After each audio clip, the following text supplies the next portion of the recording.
Brought to you by TechnoSpark 20 series smartphones. Naresh Meena का भी जिक्र करना चाहेंगे कि मुकाबला त्रिकोणीय रहेगा या सीधा सीधा फाइट है ऑस्ट्रेलिया और इंडिया में। देखो मुकाबला रोचक हो गया है। त्रिकोणीय अभी कह पाना बहुत जल्दबाजी होगा, लेकिन नरेश मीणा की जो एंट्री हुई है, जो यूथ उससे जुड़ने लगा है, तो निश्चित रूप से जो मुकाबला है वो काफी रोचक हो गया है। नरेश ने इस सीट को चर्चाओं में मिला दिया। जिस हिसाब से वो एसटी एससी के मतदाताओं के बारे में जैसे कांग्रेस कहती है, बीजेपी को मात्र यहाँ 10% वोट लेना है यहाँ एसटी समाज से, जो उसको मिलेगा, क्योंकि दोनों प्रत्याशी अनुभवी हैं, राजनीति के अच्छे खिलाड़ी हैं और लोकल है दोनों प्रत्याशी। बस्सी और चाकसू जो उधर का इलाका है, वहाँ एसटी वर्ग के अलावा अन्य वर्ग में भी भाजपा का कैंडिडेट मजबूत हो जाएगा। इधर दौसा और अपने बांदीकुई सिकराय साइड में ऐसा लगता है कांग्रेस का कैंडिडेट मजबूत रहेगा। महुआ, लालसोट और सिकराय जो 3 विधानसभा क्षेत्र बच रही हैं, वहाँ कौन ज्यादा वोट ले पाता है, बड़ा रोचक मुकाबला हो गया है। बराबर की टक्कर हो रही है दौसा में बहुत ही। चुनाव रूपी महाभारत की शुरुआत हो चुकी है और आज हम दौसा से बात करेंगे दौसा की राजनीति की। और बातचीत करने के लिए आज हमारे साथ पैनल जुड़ा है। दौसा के वरिष्ठ पत्रकार हैं जो फील्ड में लगातार पल पल की राजनीतिक अपडेट इनके पास रहती है। इन्हीं से जानेंगे कि दौसा की राजनीति किस तरफ करवट ले रही है, कितना गर्म माहौल है, कितना संकट के बादल छाए हुए हैं। सबसे पहले बात करेंगे आशीष से। आशीष, कितना संकट गहरा है, बादल छटे कि नहीं छटे या चढ़ गया है वापस? बिल्कुल, हर मिनट हर समय मतलब समीकरण बदलते जा रहे हैं। और जिस तरह टिकट वितरण में ही हॉट सीट बन गई थी दौसा, किरोड़ी लाल मीणा अपने भाई को और जसकौर मीणा अपनी बेटी को टिकट दिलाना चाहती थी। काफ़ी खींचतान हुई और खींचतान में कामयाब हो पाए कन्हैया लाल मीणा। एक नया नाम तो नहीं कह सकते क्योंकि 4 बार विधायक रहे हैं, लेकिन टिकट के जो नाम आया अचानक तो लोग चौंक गए कि ये कौन है। तो लोगों को बताना पड़ा कि पहले ये 4 बार विधायक रहे हैं और साधारण छवि के आदमी हैं। एक बार लगा कि जो मुरारी लाल मीणा हैं कांग्रेस के प्रत्याशी, वो काफ़ी मजबूत हैं क्योंकि वो अभी वर्तमान में विधायक हैं, 4 बार विधायक रह चुके हैं, राजनीतिक परिवार से बिलोंग करते हैं। तो ऐसा लग रहा था कि काफ़ी अच्छी पोजीशन में कांग्रेस रहेगी। लेकिन धीरे धीरे जैसे जैसे लोगों के विचार आने लगे, लोगों से चर्चा होने लगी, तो ये लोग कहने लगे कि जो कन्हैया लाल मीणा है वो साधारण आदमी है, उनकी छवि काफ़ी अच्छी है। हालांकि जो मुरारी लाल मीणा है वो भी एक कुशल पॉलिटिशियन है, उसमें कोई शक नहीं है। दोनों जो कैंडिडेट है वो 4 बार के विधायक हैं, दोनों अपने अपने फन में माहिर हैं।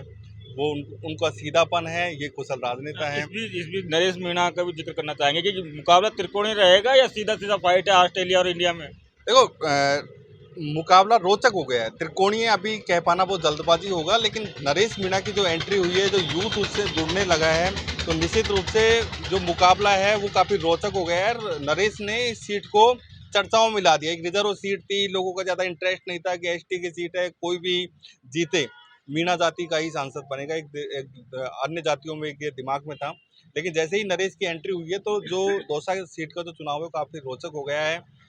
यूँ नहीं कह सकते कि बीजेपी भारी है या फिर कांग्रेस भारी है, लेकिन 2014-2019 का जो चुनाव था उसमें बाहर के सवाई माधोपुर के जो कैंडिडेट थे, सवाई माधोपुर के जो नेता थे, हरीश मीणा आए, वो साइलेंट वोट से जीत के। तब भी ये लग रहा था कि वो नहीं जीत पाएंगे। किरोड़ी लाल मीणा राजपा से थे उस समय 2014 में, किरोड़ी लाल मीणा जीतेंगे ऐसा माना जा रहा था क्योंकि 2009 में वो निर्दलीय जीते थे। 2019 के चुनाव में ये लग रहा था कि मुरारी लाल मीणा की पत्नी 2.5-3 लाख वोट से जीत जाएगी क्योंकि ये बाहर की है, इनका कोई वोट का आधार नहीं है। लेकिन बीजेपी में मेरा जो अब तक के 2 चुनावों का जो एक्सपीरियंस है, उसमें व्यक्ति के ऊपर कोई डिपेंड नहीं है। मोदी का जो लहर है, बीजेपी की जो पॉलिसी है, उसके ऊपर डिपेंड करता है। जो बीजेपी का जो कार्यकर्ता है, आरएसएस है, उनका जो घर घर में जो पैठ है, वो एक महत्वपूर्ण कारण है।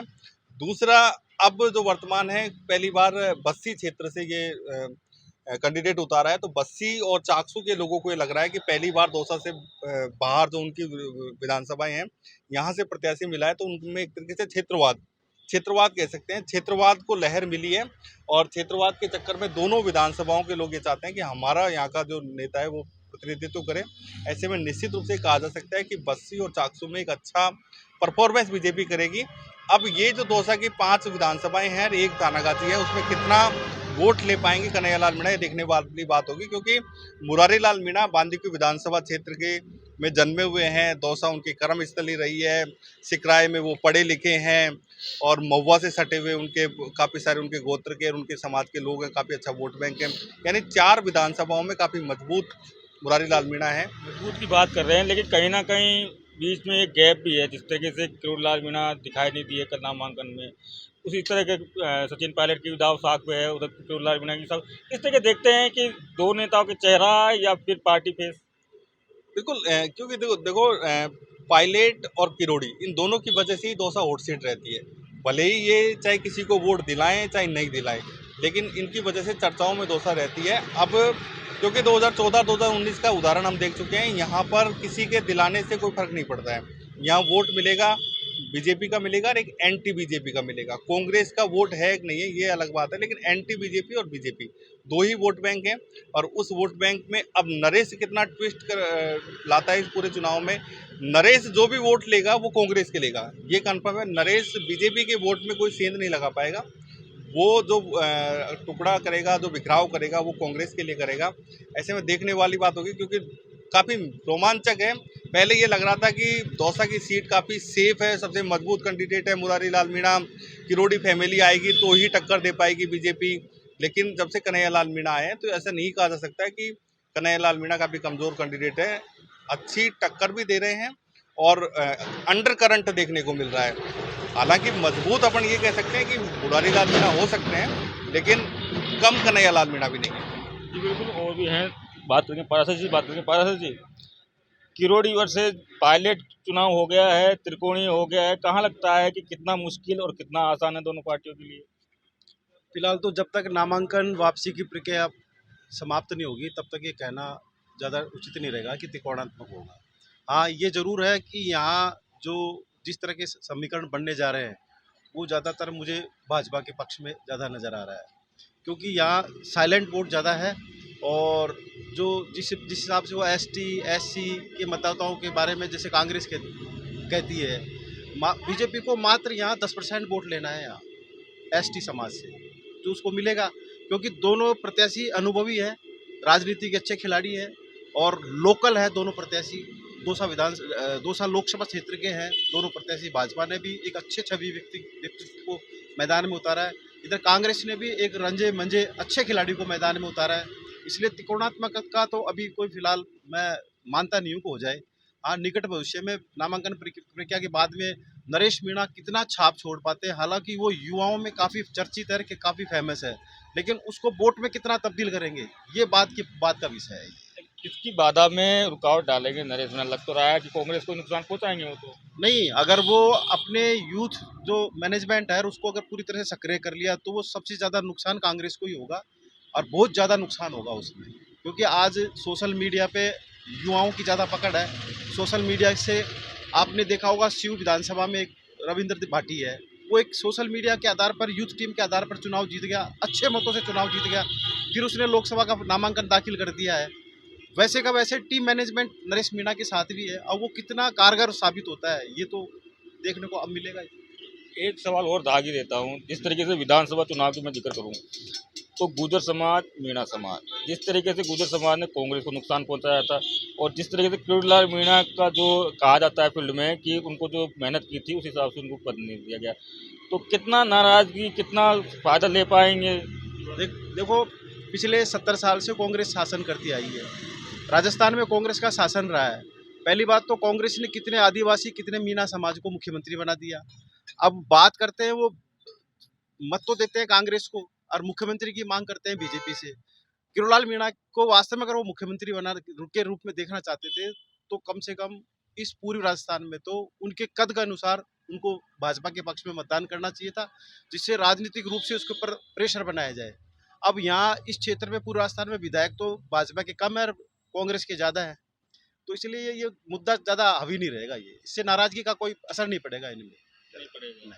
हमारे साथ वरिष्ठ पत्रकार संतोष तिवारी जी भी हैं, इनसे बात करेंगे। सर, आप किस तरीके से देखते हैं, क्योंकि पाराशर जी कह रहे हैं कि जिस तरीके से नाराजगी, सबसे पहले विधानसभा के चुनाव से ही बात कर लेते हैं, कितना लगता है कितना विधानसभा का कितना साइड इफेक्ट पड़ने वाला है लोकसभा में? देखिए, लोकसभा चुनाव अलग चीज़ है, विधानसभा चुनाव अलग चीज़ है। विधानसभा चुनाव में भीतरगात का काफ़ी फर्क पड़ता है। लोकसभा चुनाव में नाराज़गी भीतरगात बहुत ज़्यादा मायने नहीं रखती है, क्योंकि मतदाता इतनी ज़्यादा संख्या में होता है कि उसका प्रभाव ज़्यादा पड़ता नहीं है। क्योंकि इसमें राष्ट्रीय मुद्दे ज़्यादा प्रभावी होते हैं बजाय के क्षेत्रीय मुद्दों के। यह अलग बात है कि अब जातिगत राजनीति का धीरे धीरे बोलबाला होने लगा है और उसका परिणाम देखने को भी मिला है। लेकिन चूंकि दौसा सीट एसटी के लिए आरक्षित है, ऐसे में यहाँ जातिवाद का भी ज़्यादा फर्क पड़ने वाला नहीं है। सामान्य वर्गों, ओबीसी वर्गों ये सदैव निर्णायक रहे हैं और पिछले 2 चुनावों में देखें तो यहाँ बीजेपी का बोलबाला रहा है। और चूंकि प्रधानमंत्री नरेंद्र मोदी जब से बने हैं, जब से दोनों बार सीटें बीजेपी ने जीती है। इस बार जो राष्ट्रीय मुद्दों में आप राम मंदिर को ले लो, चाहे विभिन्न परियोजनाओं को ले लो, ईआरसीपी को ले लो या अन्य जो मुद्दे हैं, उनको देखते हुए काफ़ी ज़्यादा तादाद में राष्ट्रीय मुद्दों की तरफ लोगों का आकर्षण है। लेकिन यदि हम बात करें चुनाव की, चूँकि यहाँ करीब 19.5 लाख मतदाता है और 8 विधानसभा क्षेत्र हैं, ऐसे में विधानसभा चुनाव तो केवल एक विधानसभा क्षेत्र तक सीमित होता है और उसमें व्यक्ति अपनी पैंठ बना लेता है। लेकिन जब 8 विधानसभा आती है ना, तो 8 विधानसभा में सभी मतदाताओं पर पकड़ बनाना आसान नहीं है, क्योंकि 65% के लगभग मतदान होता है। ऐसे में शेष मतदाता का मूड क्या रहता है, युवा का मूड क्या रहता है, उस पर इसका फर्क पड़ता है। लेकिन सर, जिस तरीके से अभी जो समीकरण बन रहे हैं, नाम 8 नामांकन आए हैं, 3 पार्टियों से आए हैं और बाकी के निर्दलीय हैं, कितना लगता है क्या समीकरण बदल रहे हैं दौसा की लोकसभा में? दौसा लोकसभा में चूंकि ट्रिंगुलर फाइट है, त्रिकोणीय मुकाबला है, इससे तो इनकार नहीं किया जा सकता। चूंकि यहाँ बसपा ने भी अपनी दावेदारी जताई है। बहुजन समाज पार्टी का उम्मीदवार यहाँ है, नरेश मीणा निर्दलीय है, लेकिन नाम वापसी तक उसका इंतजार करना पड़ेगा। उसके बाद चूंकि एसटी के तीनों ही उम्मीदवार हो जाते हैं, चारों ही एसटी के उम्मीदवार, तो एसटी के उम्मीदवारों में फर्क इतना पड़ेगा कि कुछ मतों का फर्क पड़ सकता है। बाकी राष्ट्रीय पार्टियों में मुकाबला होने की पूरी संभावना है।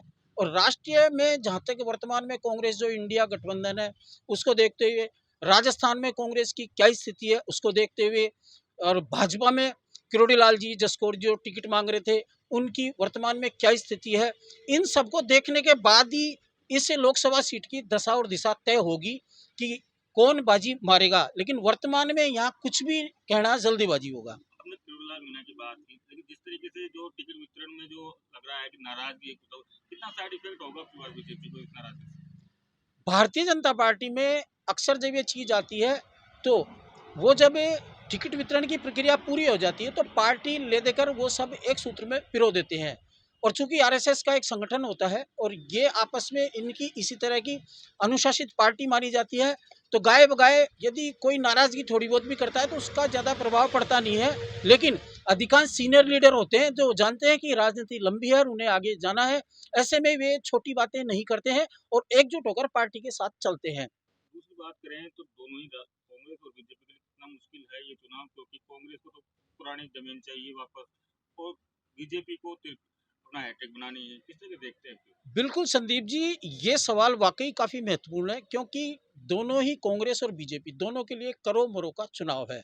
क्योंकि इस बार भाजपा आती है तो यह नरेंद्र मोदी तीसरी बार होंगे, क्योंकि 2 बार में उन्होंने इतने बड़े बड़े निर्णय लिए हैं और इस बार तो उन्होंने 4 से ऊपर का आंकड़ा बैठा रखा है कि 400 से ऊपर वो सीटें लाएंगे। इधर इंडिया गठबंधन का यह कहना है कि इस बार चाहे कोई भी हो, मोदी को हटा कर रहेंगे। इसके लिए साम दाम दंड भेद जो भी नीति अपनानी है वो अपनाना चाह रहे हैं। लेकिन ये कहने में और धरातल पर कितना उतरता है, कितना साकार होता है, तब जाकर इस पर कोई आगे की रणनीति बन पाएगी या आगे के परिणाम आ पाएंगे। आपसे एक सवाल और पूछना चाहूँगा, पाराशर जी बैठे हैं, इनसे पूछूंगा। आपने बहुत सारे चुनाव देखे हैं, रीपोलिंग का भी दंड झेल चुका है, किस तरीके देखते हैं? अब की बार प्रशासनिक चीज देखे तो एक नई टीम आई हुई है, ऊपर से चुनाव है, किरोड़ीलाल मीणा फैक्टर है, पायलट फैक्टर है, गुजर में हैं, जिससे कि नरेश की एंट्री हुई है, बड़े एक आदत जोशीला नेता हैं।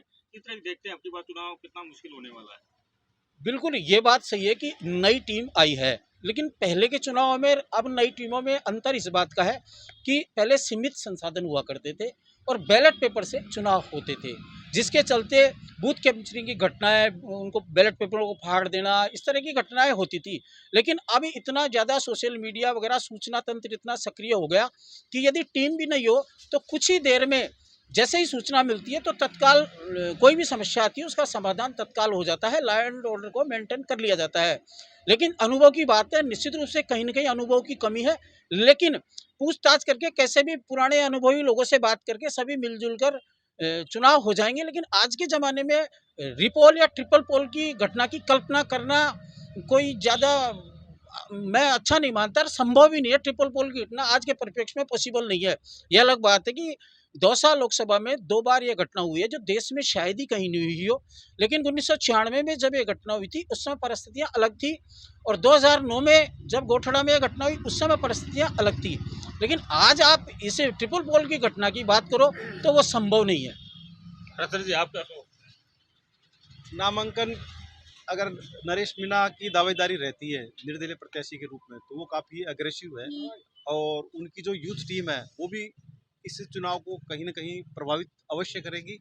और अब बात करते हैं अधिकारियों की। अधिकतर अधिकारी नए हैं और वो उनको काफ़ी मतलब इस क्षेत्र में अनुभव नहीं है चुनाव में। लेकिन जिस तरह से खबरें आ रही है या उनसे जिस तरह से वार्तालाप हो रही है, वो काफ़ी अच्छी तरीके से चुनाव संपन्न करा लेंगे। तो हमारे साथ गौरव खंडेलवाल जी भी हैं। गौरव जी, एक बार फिर वोट बढ़ गई है दौसा, किस तरह के देखते हैं आपके नजरिए से? दौसा का मुकाबला बहुत ही शानदार हो गया है। भाजपा ने दो बड़े नेताओं के आपसी लड़ाई को ध्यान में रखते हुए बीच में एक ऐसा टिकट दे दिया है कि अब मामला बड़ा रोचक हो गया। हालांकि शुरू में लग रहा था कि वो प्रत्याशी भाजपा के कमजोर होंगे कांग्रेस के सामने, लेकिन अब ऐसा लगने लगा है कि बस्सी और चाकसू जो उधर का इलाका है, वहाँ एसटी वर्ग के अलावा अन्य वर्ग में भी भाजपा का कैंडिडेट मजबूत हो जाएगा। इधर दौसा और अपने बांदीकुई सिकराय साइड में ऐसा लगता है कांग्रेस का कैंडिडेट मजबूत रहेगा। महुआ, लालसोट और सिकराय जो 3 विधानसभा क्षेत्र बच रही हैं, वहाँ कौन ज्यादा वोट ले पाता है, बड़ा रोचक मुकाबला हो गया है। बराबर की टक्कर हो रही है दौसा में बहुत ही। लेकिन जिस तरीके से जो परिणाम आए थे विधानसभा, जैसे कांग्रेस की हालत खराब हो गई थी, कितना साइड इफेक्ट और कितना वोटिंग प्रतिशत आप पर नीचे रहने तो वाला विधानसभा चुनाव में कांग्रेस के अंदर एक जो ऊपर स्तर से 2 गुट बने हुए थे, जो आपसी फाड़ चल रहे थे, उसका नतीजा भी यहाँ भुगतना पड़ा है। जैसे सिकराय विधानसभा सीट पे एक समाज ने एक प्रत्याशी को बिल्कुल भी वोट नहीं किया, तो उसकी वजह से उसकी हार हो गई। ऐसे हर विधानसभा क्षेत्र का अलग अलग नजरिया। अब चूंकि ये लोकसभा सीट है और जो मुरारी लाल मीणा को टिकट दिया गया है वो सचिन पायलट खेमे से माने जाते हैं, तो अब ये माना जा रहा है कि एसटी और गुर्जर वर्ग एक होकर कांग्रेस को वोट यहाँ कर सकते हैं, ऐसी संभावनाएं बनने लगी हैं। अब बीजेपी उसको कितना रोक पाती है, उसमें कितना सेन लगा पाती है, या किरोड़ी लाल मीणा का फैक्टर कितना काम करता है, ये धीरे धीरे अब जैसे जैसे प्रचार आगे बढ़ेगा वैसे पता चलेगा। है? गुरु जी, क्या लगता है कि वो जो लड़ाई थी वो थम गई है या अभी भी अंदर ही अंदर चल रहा है काटा पीटे का काम? बिल्कुल अंदर ही अंदर तो देखो चलेगा, थमने का सवाल नहीं। ऊपर से ऐसा लग रहा है कि थम गई है, लेकिन अंदर ही अंदर चलेगा, क्योंकि दौसा में जो अशोक गहलोत खेमे के जो नेता हैं वो चुनाव हारे हैं। अब वो चुनाव हारे हैं तो उनके पीछे जो कारण है, तो हो सकता है वो उसका बदला इस चुनाव में निकाल लें, या कुछ भी पॉसिबल है। अगर कांग्रेस एकजुट होकर यहाँ लड़ती है तो निश्चित रूप से कांग्रेस अपनी जो 3 बार की हार है उसका हिसाब चुकता कर सकती है, ये मेरा मानना है। लेकिन एकजुट हो जाएगी, ये एक बहुत बड़ा सवाल है। त्रिकोणीय श्रृंखला की बात कर रहे हैं, जैसे 8 नामांकन आए, कुछ अभी प्रक्रिया हो जाएगी 2 दिन में, कुछ कितने बाधित होते, क्या लगता है आपकी बात नरेश की मीणा की एंट्री के साथ त्रिकोणीय मुकाबला हुआ है, या दोनों पार्टी जैसे कहते हैं ना ऑस्ट्रेलिया और इंडिया में सीधा मैच है, या केनिया आ गई है भी? देखो मुकाबला तो सीधा है, लेकिन नरेश मीणा या जो भी कोई कैंडिडेट कोई भी खड़ा है वो कांग्रेस को ही नुकसान कर रहा है। बीजेपी को किसी से भी कैंडिडेट से कोई नुकसान नहीं होने वाला है, चाहे नरेश मीणा हो या बसपा हो या कोई भी पार्टी हो। जो भी वोट काटेगी कांग्रेस के काटेगी। नरेश मीणा के साथ जो युवा या जो भी लोग जुड़े हुए हैं, चूंकि नरेश मीणा कांग्रेस के बागी हैं, इसलिए उनके साथ जो मेंटेलिटी के लोग जुड़े हुए हैं कांग्रेस मेंटेलिटी के हैं, तो निश्चित रूप से कांग्रेस का नुकसान होना है। बसपा वोट काटेगी एससी वर्ग का, तो वो कांग्रेस को मिलने की संभावना थी। इस बार एससी एसटी का एक ऊपर लेवल से गठजोड़ बनाने की कोशिश चल रही है, तो अब वो भी नुकसान कांग्रेस को होना है। तो कांग्रेस के लिए ही नुकसान होना है, भाजपा को किसी तरह का कोई किसी प्रत्याशी से नुकसान नहीं होता दिख रहा है। बिल्कुल। बात सीधे जसवीर से बात करेंगे। जसवीर, काला चश्मा लगा के आए हो, कैसे दिखती है राजस्थान की राजनीति आपको? राजस्थान की राजनीति में अभी भूचाल आएगा, क्योंकि भाजपा 25 से 25 सीट जीतने का दावा कर रही है, लेकिन कांग्रेस कहीं ना कहीं जाट फैक्टर, जो जाट लैंड है, वहाँ पे अपनी सेंध लगाने की कोशिश कर रही है जाट मतदाताओं में। तो उसको देखते हुए अगर कांग्रेस 5 से ज़्यादा सीटें लेती है, तो ये जो मोदी का 400 पार का दावा है, ये कहीं ना कहीं अब की बार पूरा नहीं हो पाएगा। दौसा की बात है, गुर्जर और नाराजगी हो गई, नाराजगी है। अभी ये कहना जल्दबाजी होगा कि गुर्जरों की नाराज़गी दूर हो गई है, लेकिन हाँ, ये कह सकते हो कि लोकसभा चुनाव और विधानसभा चुनाव में फ़र्क होता है। लोकसभा चुनाव पार्टी लड़ती हैं, कांग्रेस और बीजेपी। यहाँ मोदी और सचिन पायलट चुनाव लड़ रहे हैं। दौसा की अगर बात करें तो दौसा में मोदी और सचिन पायलट चुनाव लड़ रहे हैं। क्योंकि मैं मोदी का नाम इसलिए लेना चाह रहा हूँ कि भाजपा में सिर्फ और सिर्फ मोदी के नाम पे वोट दिया जाता है। भाजपा के जो युवा मतदाता हैं, वो भले ही किसी भी जाति से हों, किसी भी वर्ग से जुड़े हुए हों, वो मतदाता साइलेंट भाजपा को ही वोट करते हैं। अच्छा हेमंत, शॉर्ट में क्या त्रिकोण रहने वाला है या सीधा मैच होने वाला है? बिल्कुल, मैं आपको बताना चाहूँगा जिस तरह से नरेश मीणा की निर्दलीय के रूप में एंट्री हुई है, क्योंकि ये इन्होंने अभी कुछ दिनों पहले कांग्रेस ज्वाइन की थी। कांग्रेस से बागी होकर ये दौसा से चुनाव लड़ रहे हैं। तो देखा ये भी जा रहा है कि नरेश मीणा की जिस तरह से दौसा लोकसभा में एंट्री हुई है, उससे कहीं न कहीं मुकाबला त्रिकोणीय भी होने वाला है, क्योंकि नरेश मीणा ने हाल ही में विधानसभा का जो चुनाव लड़ा था, उसमें करीब इन्होंने 45,000 वोट वहां से लिए थे। तो उसी को देखते हुए नरेश मीणा ने दौसा में एंट्री की है, तो यहाँ मुकाबला दोनों पार्टियों में न रहकर त्रिकोणीय मुकाबला होने की प्रबल संभावना है। जी बिल्कुल, ये पत्रकारों की राय थी जिससे हमने जाना कि दौसा लोकसभा क्षेत्र की क्या राजनीति है, लेकिन ये तय हो गया है कि दौसा हॉट सीट पहले थी, अब भी है, और इस हॉट ने राजस्थान का पारा बिल्कुल चढ़ा दिया है। संदीप मीणा, दौसा, राजस्थान तक।